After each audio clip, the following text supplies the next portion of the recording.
Good afternoon and welcome to the Veteran Wellbeing Summit. Very pleased to be bringing Megan Davidson from Buddy Up today, who will be speaking to us about the programs that she's responsible for. Before we get started, my name is Jackie Vanderveld. I'm a Director of Wellbeing Australia. Wellbeing Australia is a not-for-profit organisation that works in collaboration with other organisations and people to promote wellbeing and to help people develop their own agency around their own wellbeing. The Veteran Wellbeing Summit was founded last year on the themes of action, hope and transformation, gathering people and stories of those who've had success in veteran wellbeing, mental health and suicide prevention. So before I hand over to Megan, we are recording today. We will also be taking Q&A. So down the bottom of your screen, there's a Q&A button. So please type in your questions there and we will get to them.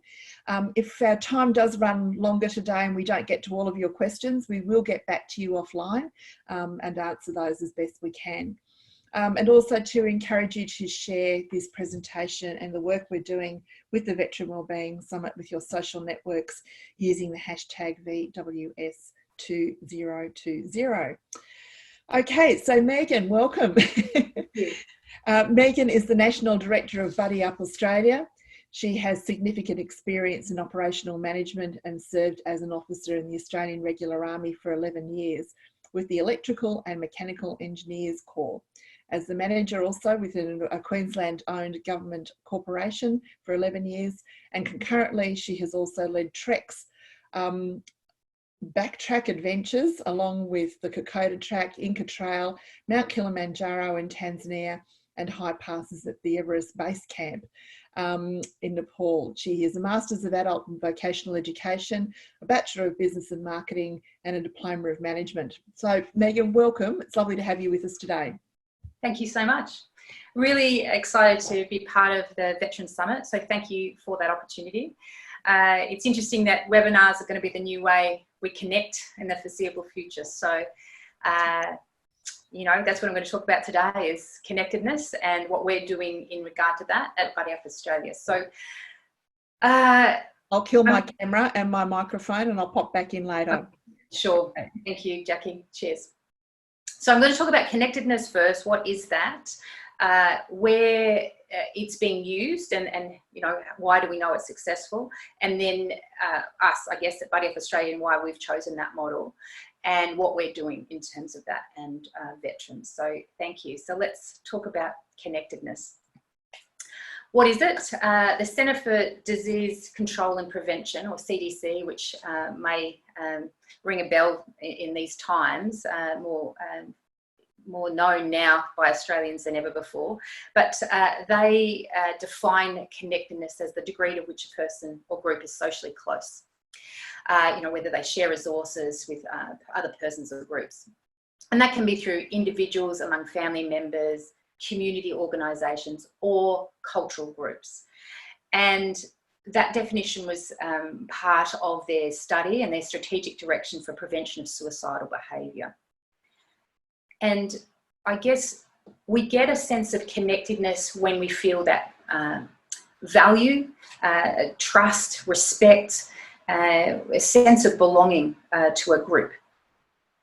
And I guess in a veterans world, that means someone's got your back, basically.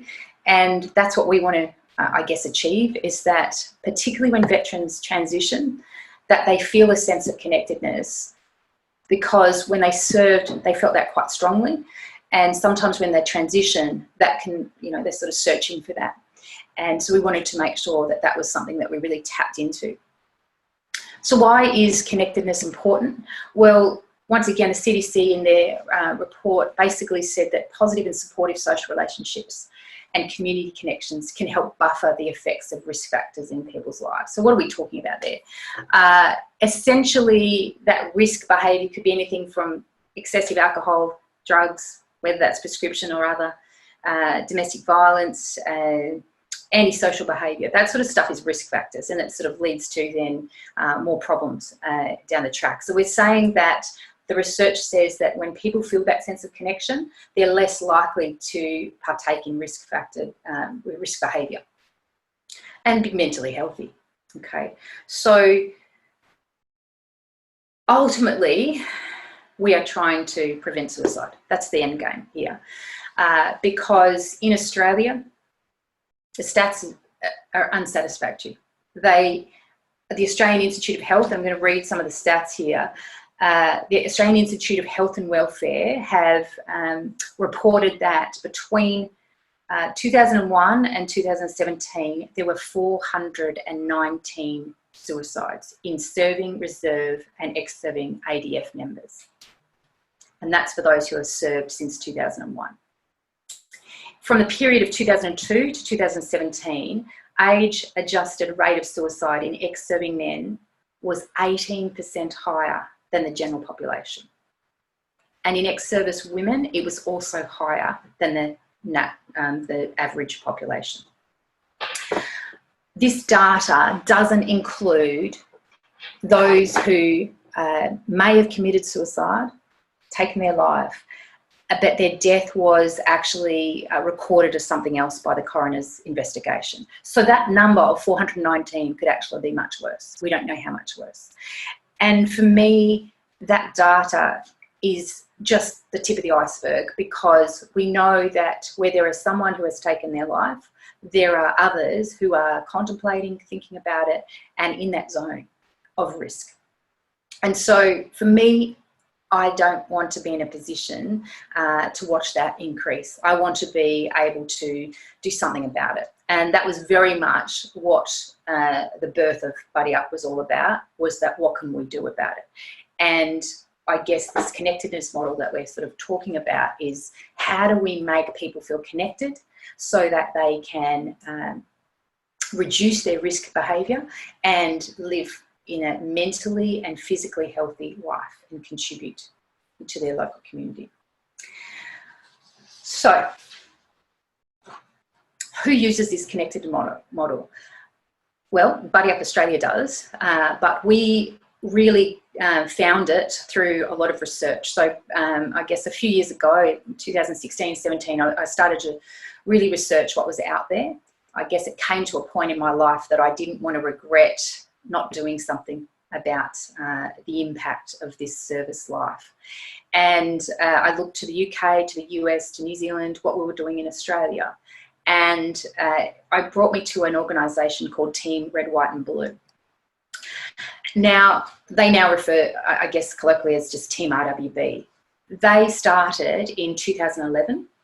And their original model was just a one-on-one type approach, where a veteran would look after another veteran, sort of like an advocacy role, which is great. That's how it starts.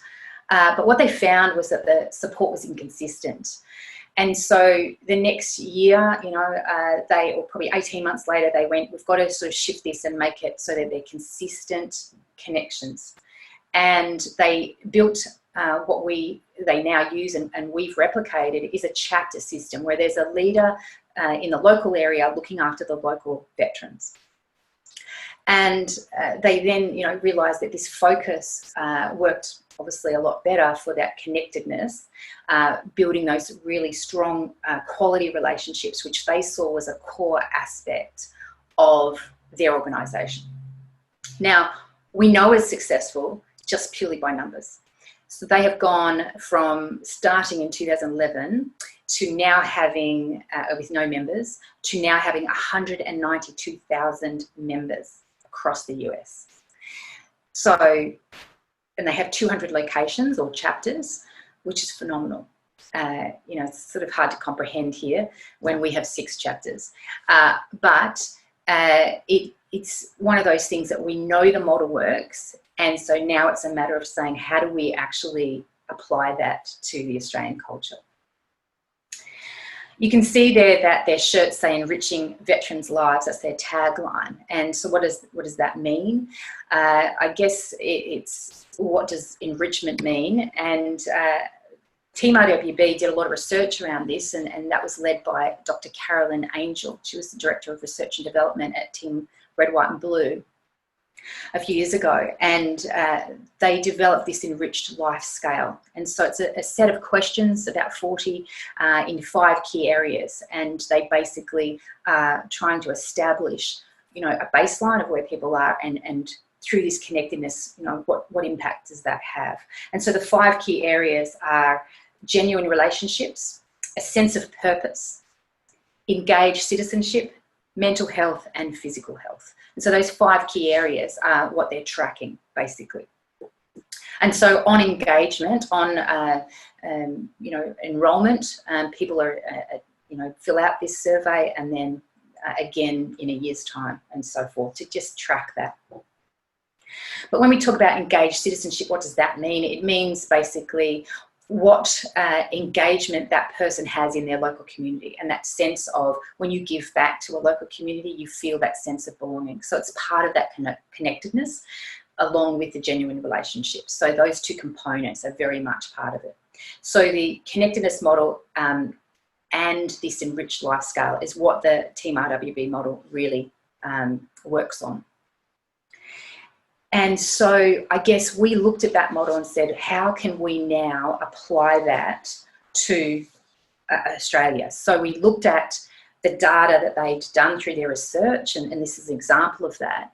And we said, right, what can we do and what can we take away to actually bring to Buddy Up Australia?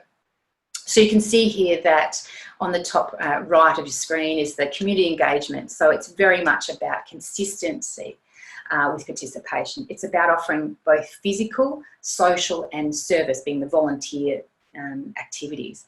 And physical, because we know that there's a correlation between physical and mental health.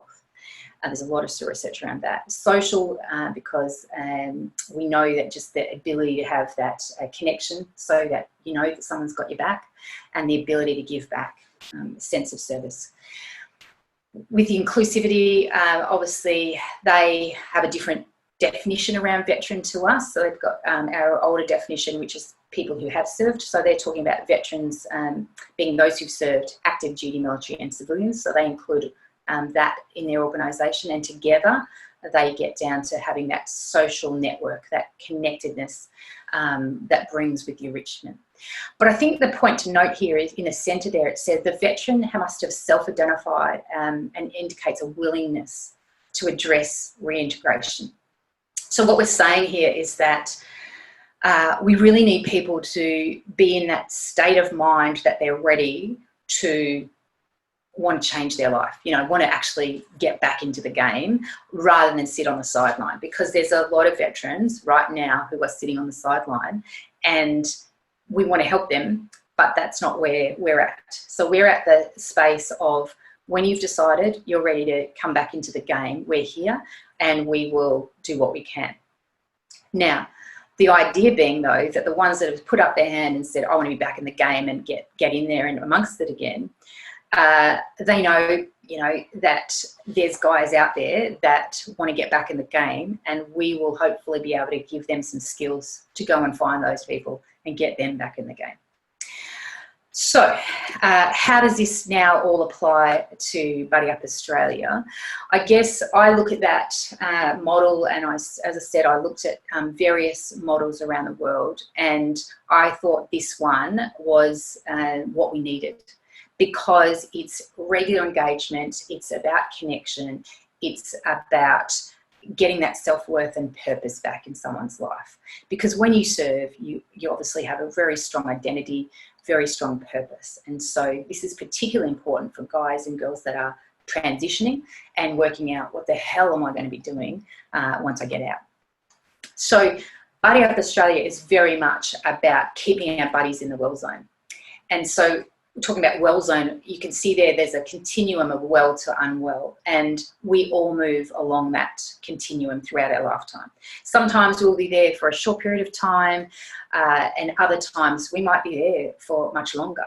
And we might need the doctor, medication, we might need physical activity, we might need sleep. You know, all these things can help us move back into that Wellzone.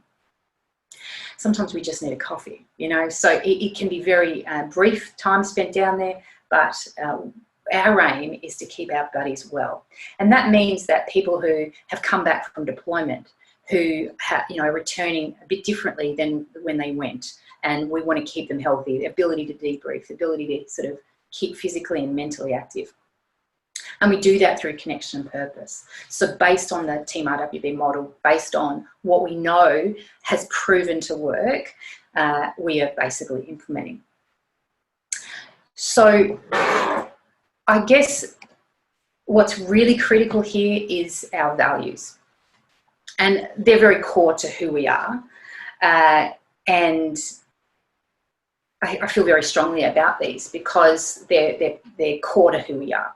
So when we talk about wellness, we talk obviously about the physical as well as the mental health, because unless you've got both of those, you can't contribute back to your local community. And so we really try and work on both of those aspects. Courage probably seems self-explanatory because, obviously if you've served, put on a uniform, you're obviously a courageous person and you go and do some incredible things. But what we're talking about here is more than that. It's the ability to share your story, be vulnerable, be able to talk about, things.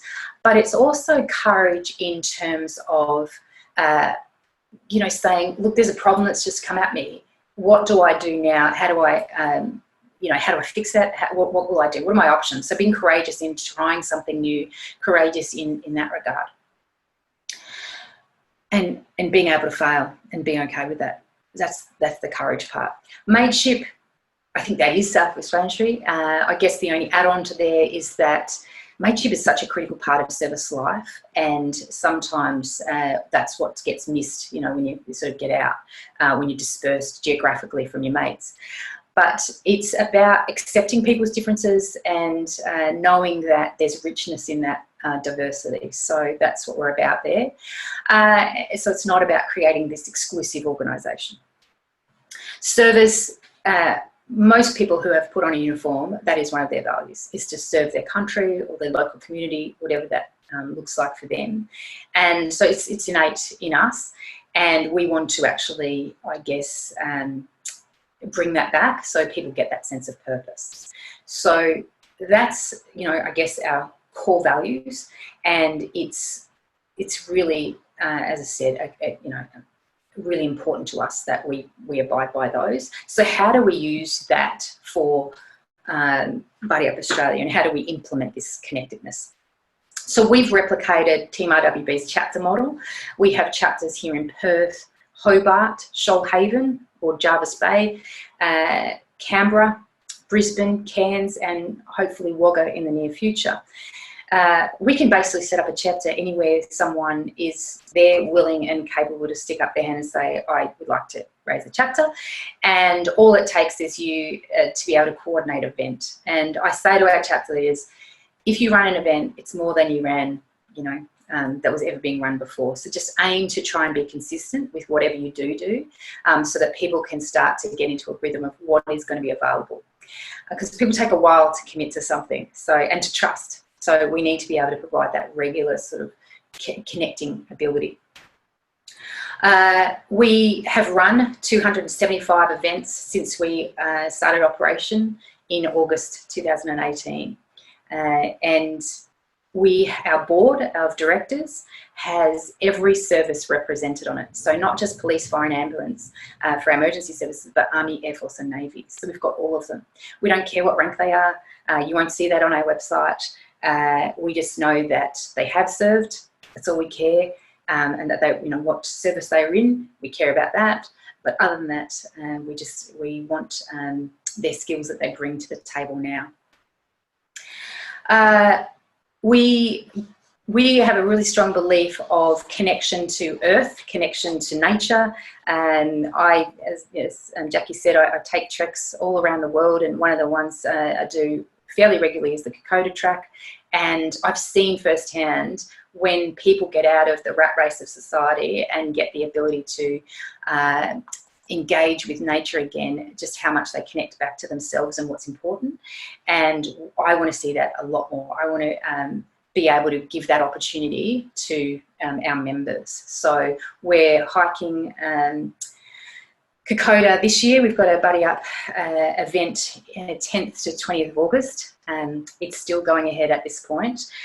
So if it doesn't, we will do it next year, where our Bibbulmun trek that was happening in Anzac Day this year has been bumped to Anzac Day next year. But that's a 6-week hike that 3 of our members are doing.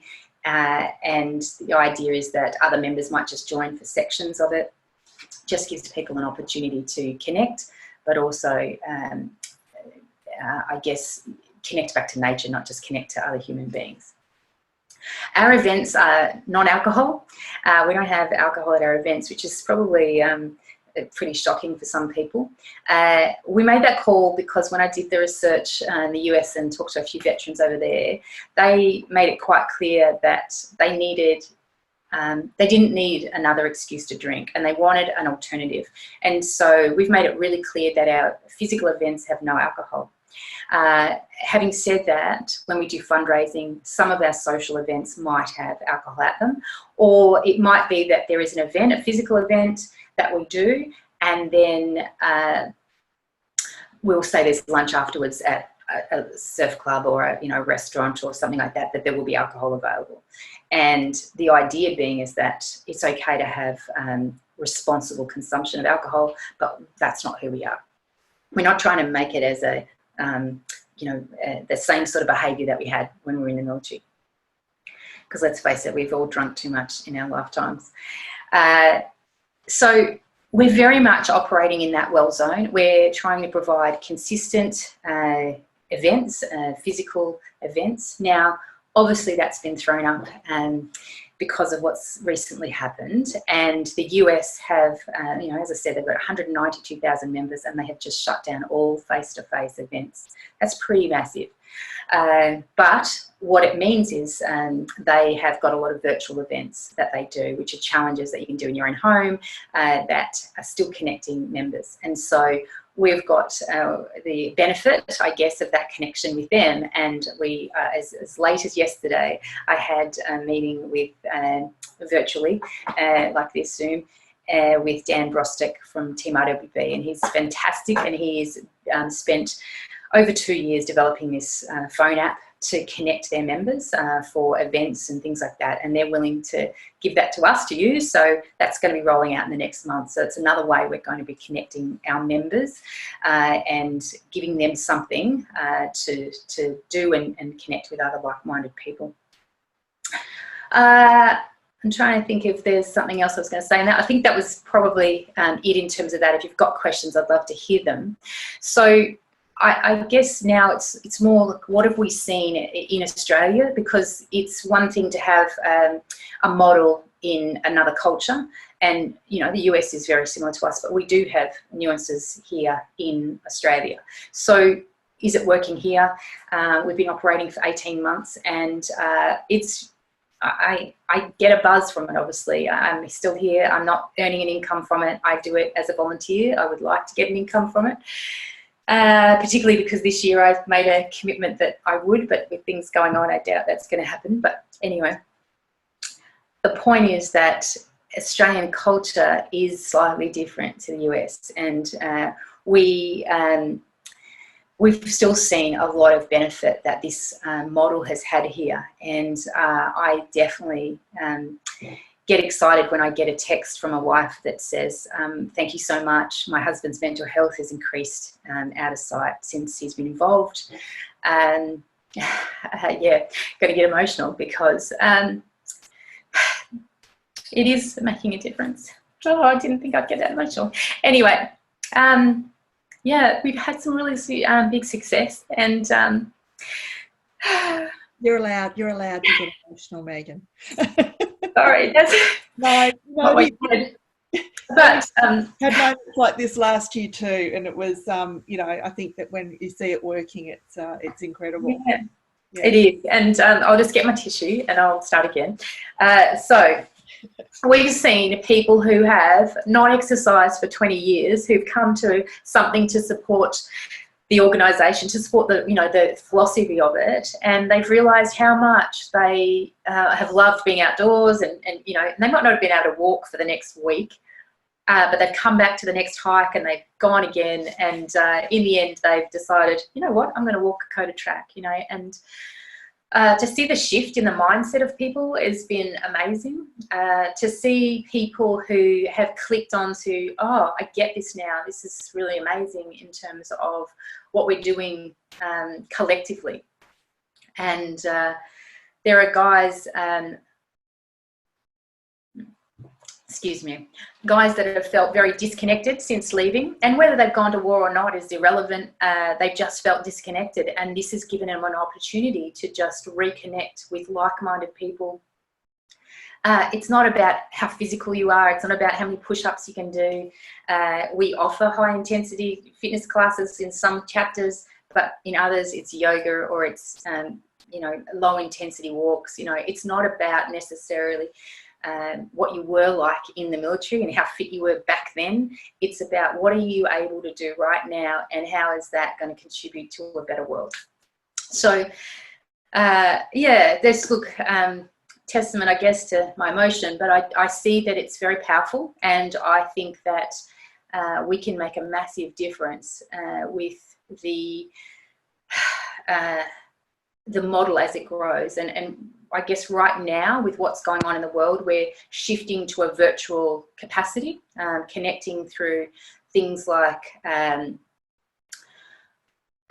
Campfire chats. So we've got our first one organised for next weekend, which is an ex-Navy friend of mine. He is a very lively 80-year-old, and he's prepared to tell his story. And it was something we were going to do face-to-face, have fires and, you know, campfire, because we think that that's a really nice way to connect with people, and you don't have to be physical. But of course, because of what's the restrictions in place at the moment, we bring that online. So he's going to be our first volunteer, but the idea is that, you know, other members hopefully will be courageous enough to tell their story and share that with others. And I think there's a lot of power in that as well. We're also getting, as I said, the Team RWB phone app in the next month to 6 weeks. So that will connect our members more, and then they don't have to get onto Facebook or other social media that they don't want to. So that's awesome as well. And I'm just trying to think what else we're doing in terms of that space. So really, until I guess we get that shift back to being able to run face-to-face again, we are going to obviously be able to have people who might be remote, not in a chapter, because we've had the emails from people in other areas where we don't have chapters say, you know, is there a chapter near me? What can you do? We now have that capacity to be able to include them in activities until that time when a chapter gets formed. So that's exciting for us. That's, I guess, where we're headed. In terms of Team RWB, I said that they have 192,000 members. They only have 30 full-time staff. So when you look at that and compare it to sort of other organisations, that's pretty amazing. So we aim to not have too many full-time staff. You know, that is our aim, is to have some paid staff, but that's, you know, it's a low-cost model, I guess is the thing there. Before I open it up to question time, I just want to share this, I guess, analogy. And it's basically a story of an anthropologist in Africa, and it goes up to this children of this African tribe, and he said, I'm going to play a game. I'm going to put this basket of sweets at the tree, and they put the children sort of about 100 metres away from the tree. And he said, when I say go, you know, it's the first one who gets there gets to have this basket of sweets. And so he said, ready, steady, go. And then he was really surprised at what happened, because they all took each other's hands and ran together and all got to the sweets at the same time and shared them equally.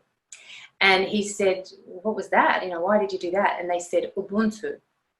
And he said, which to them meant, how can one be happy when all the others are sad?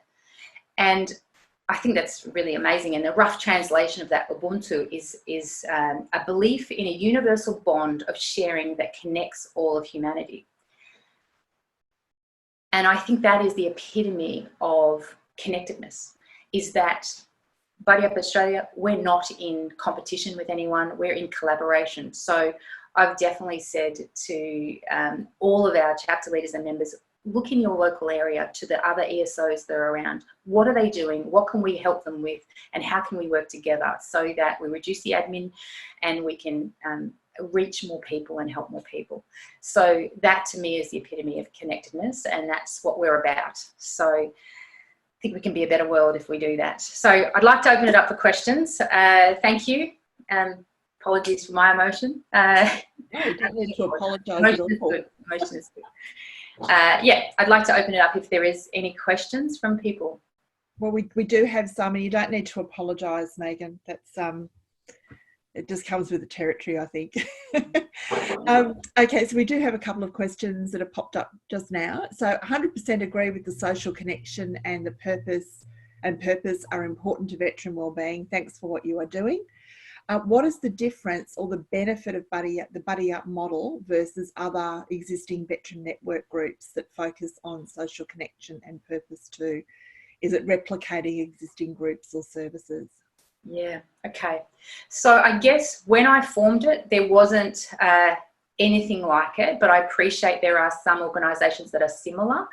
And look, I'm not necessarily wedded to having this as a silo, and if in 4 years time, 2 years time they amalgamate with some that are very similar, that's great.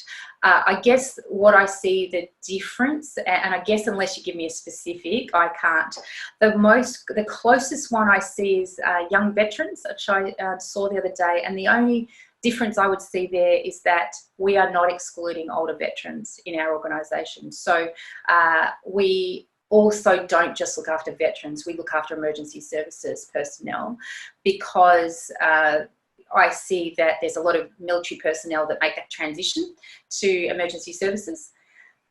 I see that emergency services now more than ever are in like a battle zone. What they have to deal with on a daily basis. They are significantly more at risk of PTSD than the general community, very much like military. So I said, let's actually include them. My brother's a fireman, current fireman, and I've seen that, the impact of that. I've got a lot of friends who are in the emergency services. So I thought it was a natural, recognition of that. So the difference being, I guess, going back to your question, is that we're not exclusive in that to an age group, and we're not exclusive to just the military. We are looking at emergency services.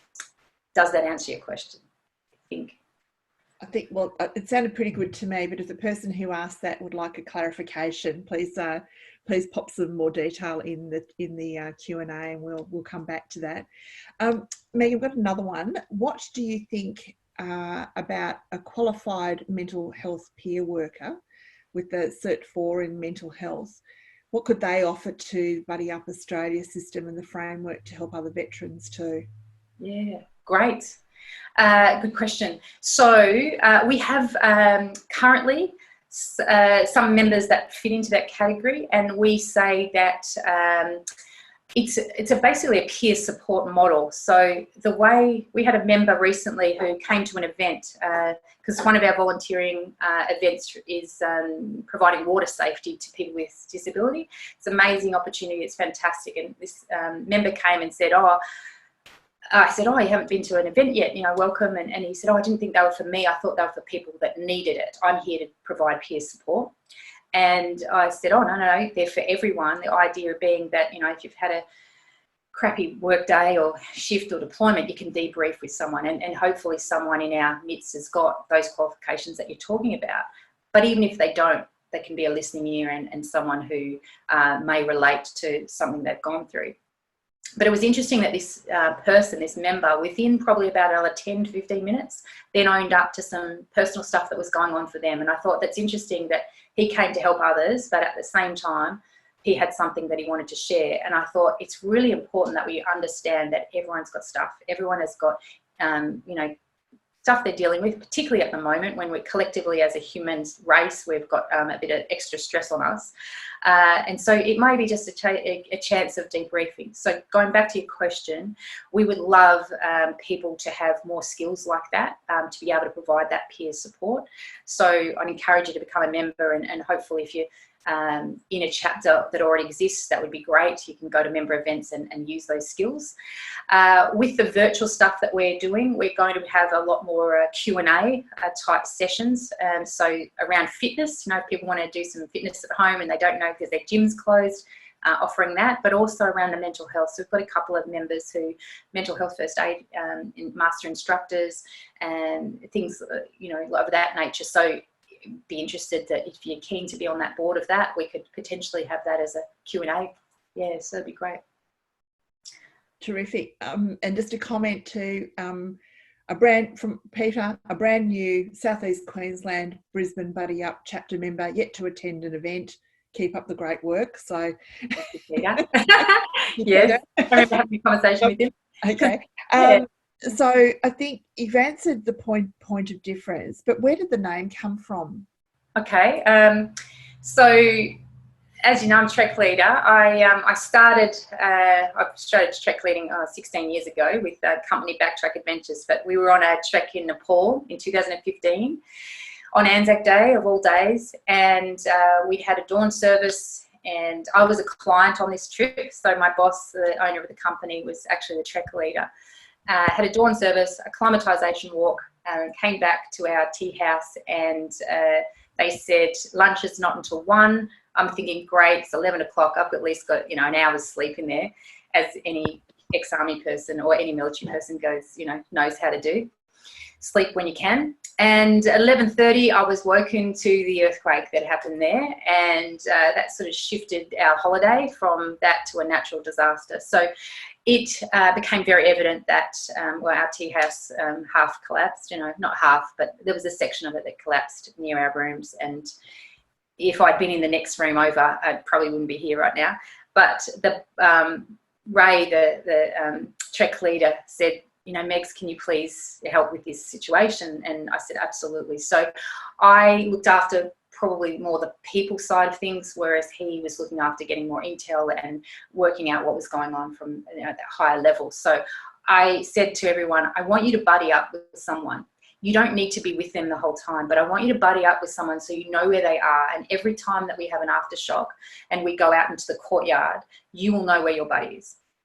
And so, I want you to get together a backpack of all the stuff that you would need in the next 24 hours, everything from water purification tablets to your head torch, to your warm weather gear, to some snacks, whatever you need, because if there's another aftershock that's the enormity of that one, and more damage could occur to this building. So we need to get outside and we need to know where our buddies are. So, yeah, and I guess when I had to come up with a name, I thought, buddy up is such a inclusive term, because I guess, although I love the term mateship, it can, I guess, to some people think that it's a masculine thing, and it doesn't have to be. And so a buddy is very much, it could be any age, the diversity is quite large. So I thought it was very inclusive. That answers it. Yeah. I think it does, yeah.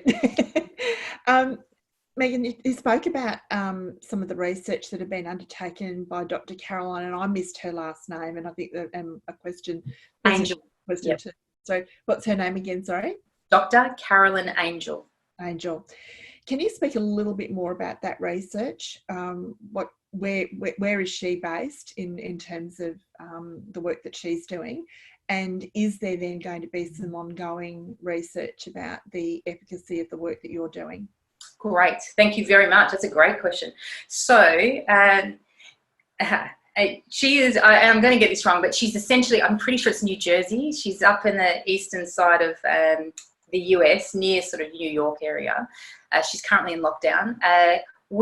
She is used to be the Director of Research and Development at Team RWB. She's now a separate consultant, and we actually are looking at ways to incorporate that enrichment scale here in Australia. So we've actually Australianised it with the questions, and we're just waiting for funding really for that, to be able to roll that out, because I guess from Dr. Carolyn, is her research started probably at, the membership was, I think, about 5,000 members. And so she's really keen to start before that, start at infancy. And because we're still in that startup stage, she's really keen to see what the, even more so the impact of that enrichment model can have on people. through the connection and purpose that we have. So we're looking, we applied for a grant, I think it was late December last year. Spent a lot of work on putting that up, but we didn't get the funding. That was US funding we were trying to go for, and we realised that probably we need to go for Australian funding. So I'm looking at options now for that. It's one way of just tracking, I guess, the success of what we're doing, because as much as it's nice to get the anecdotal evidence, and the texts and messages that I do receive, it is also important to have the empirical data, that quantitative data that says this is working and this is why. So if we can have that, it just obviously it means more to certain people to have that sort of data. So yeah. I don't mind the text. I love that, I guess, or the messages. I'm a data nut, so I love seeing. I love being able to prove the concept as well. Yeah, true, absolutely. And I guess gut feeling, I know it works, but at the same time, it's important to back that up. Yeah. Is Dr. Angel's work published somewhere that people could? Yes, I will send a link to you, Jackie, and you can send it out or put it on the website. So, yep, that'd be great. Great. Okay, so we'll post that up on the website with the curated video for everybody who would like to see that. Look, a question here, Megan, about making peer support networks is challenging. It's a challenging gig in itself, especially as you've got a number of the people who would possibly be your leaders are also finding some personal challenges on that wellness scale, the well scale. What do you do as an organisation to train them up so that they are healthy peer support agents rather than ones that are potentially not helping themselves and really maybe complicating things for other people? Yeah, that's a good call, and it's something that we really probably need to invest a little bit more in. So what we have at the moment is the ability for them to tap into the Australian Counselling Association. So Philip Armstrong is the CEO there, and he is very supportive of providing supervision and support to our members, but particularly our chapter members. So we have that available to them to be able to tap in. We definitely have at least one chapter member that fits into that category, and so I monitor that probably more closely than others. And it's a very small chapter at the moment, and I also know that the others in that chapter understand that. So yeah, it is one of those things that you've got to balance between what are they capable of doing and are they creating more damage, or or is it helping them to get out of that unwell zone, and so absolutely it is something that and I guess the beauty now is that we're small enough that we can monitor that pretty closely. We have the ability that our chapter leaders, we have once again a virtual meeting once a month where we tap in and connect and sort of check in on everyone. I'll make regular phone calls to each of them, just sort of seeing where they are in terms of their mental health and what's going on. So there's different strategies. And formally, though, we're looking at having professional development days. So we were planning to do that earlier, but because of what's going on, we've still got it scheduled now for August. When we get back from Kokoda, there's a weekend earmarked for that. And the idea being is that we'll go through all that sort of the mental health stuff, but the practical stuff like risk assessments and things and first aid and all the things that we expect them to have a first aid certificate. We would like them to have mental health first aid. Not all of them have got that, but we're working towards getting everyone upskilled in that. We got a couple that are doing diploma in counselling. So there's, different avenues, but the idea of a formal 2-day sort of conference for our chapter leaders is just to get them all up to speed and in terms of the skills. Yeah. Okay. Comes down to funding. Oh yeah, look, it always does, unfortunately. Actually, the next question is about funding and also about your governance model. I think that, certainly there's there's a lot of scrutiny now amongst the, you know, the not-for-profit and charity area sector, which there absolutely should be.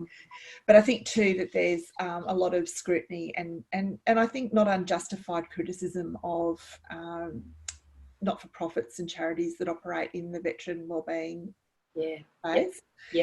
So the question is, what's your governance model for Buddy Up, and where does your money come from?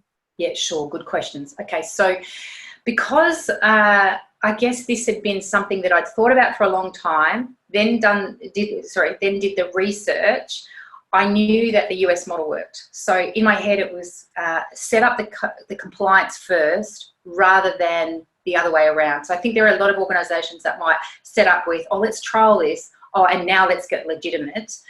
I very much was, let's get the compliance sorted now because I know this model works. Well, it's research-based, let's get that happening. So the first thing was to identify a board of directors to set it up as a company. We then organised charity status. We then got DGR status, which is your deductible gift recipient status with the ATO. We had to jump a few hoops for that. That took us 6 months to do that and to get our website. So we did the compliance stuff before anything else. We then launched in Hobart and Perth with our chapters in that basically late July, August period of 2018. Brisbane came online soon after. And so in terms of compliance, we've met every requirement from ASIC and ACNC, the Charities Commission.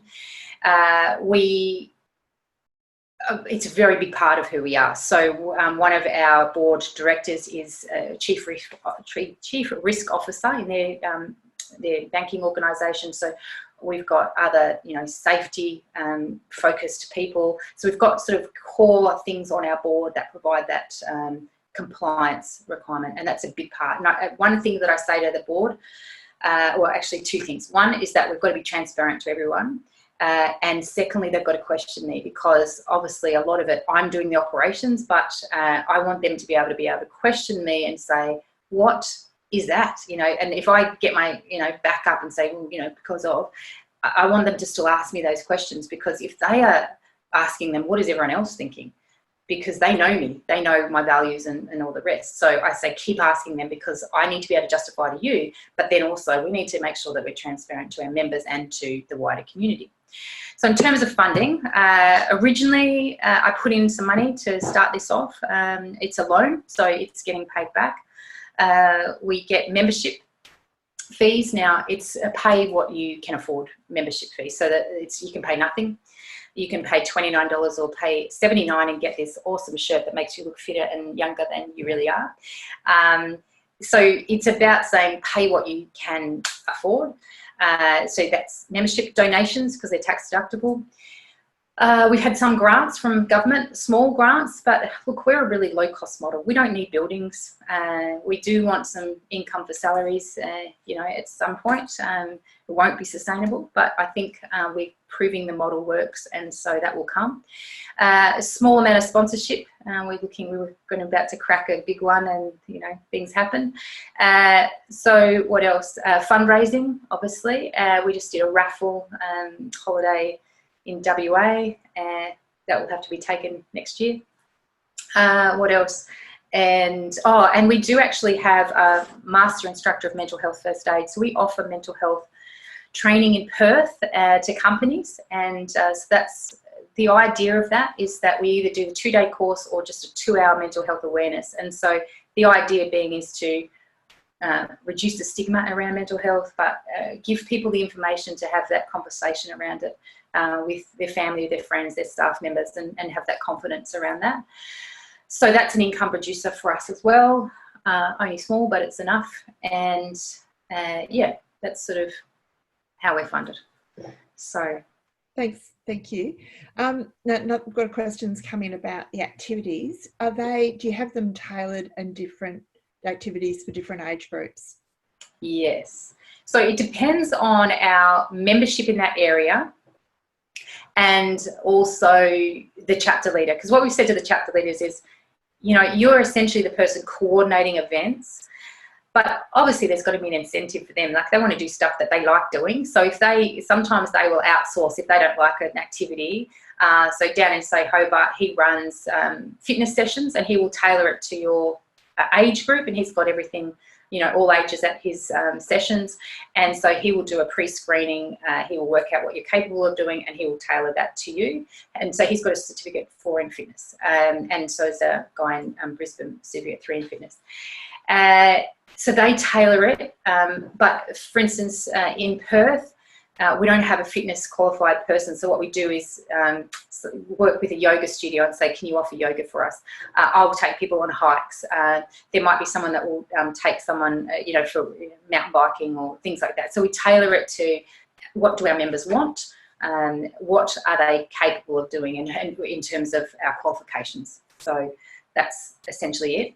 I think the fact that we're going to be going more online with the way the world's going, we will have the benefit of the Team RWB app, phone app, and so we will have a virtual chapter. So it means that people can, who aren't necessarily physical or don't want to come and do that stuff, but they might still want to attend something, they can do that in that capacity. So it really does allow. And so we're really looking for our members to say, I don't want to do that, I want to do such and such.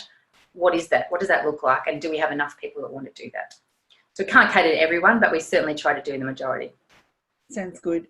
Look, we've got some good information's been sent in about some training in that volunteer-led peer support program, and some options that are available for. Thank you.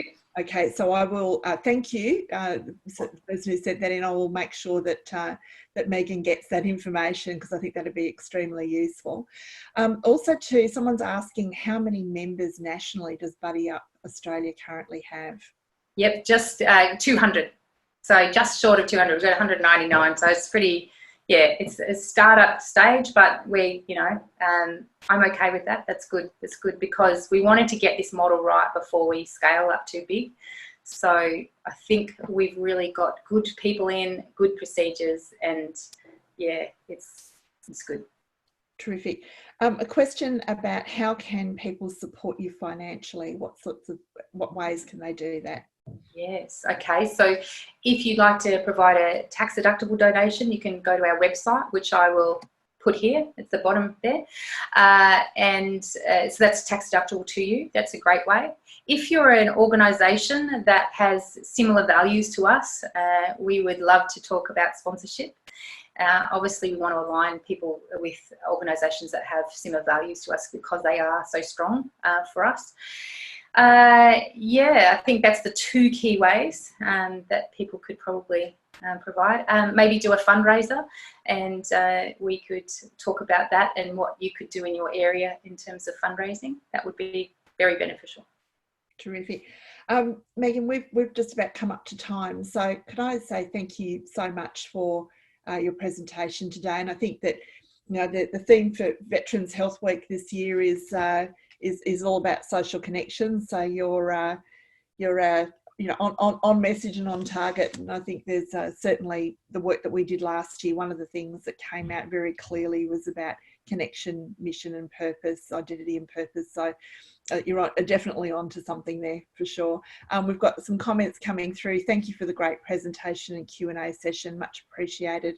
So I know that we've definitely had, you've given some great information to people this afternoon. Thank you. Thanks so much for your time. Yes, all the best, and thank you to everyone who's listening. It's kind of weird that I don't see your faces, but thank you very much, and thanks. They were definitely there. I don't care. I'll talk to myself. No. Good on you. Thank you so much, Megan. Thanks everyone. Bye now. Bye bye.